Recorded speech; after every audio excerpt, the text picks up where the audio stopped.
ব্যক্তিগত শত্রুতার জেরে এক ব্যক্তিকে ছুরি মারার অভিযোগ অপর এক ব্যক্তির বিরুদ্ধে। ঘটনায় হাসপাতালে চিকিৎসাধীন আহত ব্যক্তি। নদিয়ার শান্তিপুর নতুন হাট ভরা বাজারে সকালে এক ব্যক্তিকে ছুরি মারার অভিযোগ অপর এক ব্যক্তির বিরুদ্ধে। জানা যায়, আজ সকালে শান্তিপুর সূত্রাগড় এলাকার রনু শাহ নামে এক ব্যক্তির সঙ্গে খাসি কাটা নিয়ে বিবাদ শুরু হয়। শান্তিপুর থানার মোড়ের বাসিন্দা সেলিম শেখ নামে এক ব্যক্তির। তখনই রনু ওরফে লাদেন নামে ওই ব্যক্তি হাতে থাকা ছুরি সেলিমের দিকে ছুঁড়ে মারে। ঘটনায় সেলিমের গায়ে গেঁথে যায় ছুরিটি। রক্তাক্ত অবস্থায় সেলিমকে শান্তিপুর হাসপাতালে নিয়ে এলে বর্তমানে সেখানেই চিকিৎসাধীন সেলিম। তার দাবি, প্রতিদিনই ওই রনু শাহ তাকে মারধর করে, খাসি চুরি করে অন্যত্র বিক্রি করে দেয় প্রায়ই।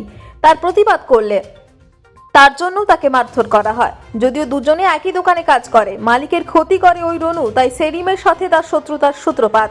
আজ খাসি কাটার সময় জল দেওয়াকে কেন্দ্র করে বচসা হয় দুজনের। এরপরই রনু সেলিমকে চাকু মারে বলে অভিযোগ করে সেলিম।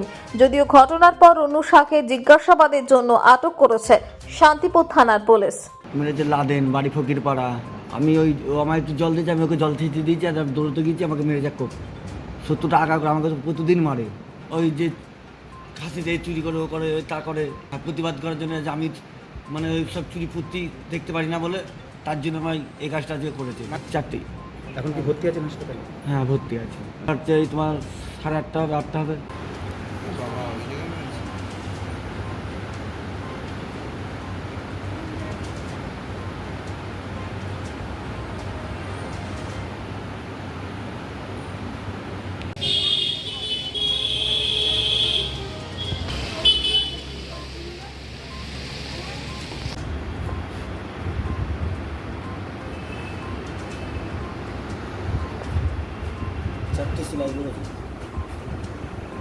আপনারা দেখছেন সংবাদ শিরোনাম।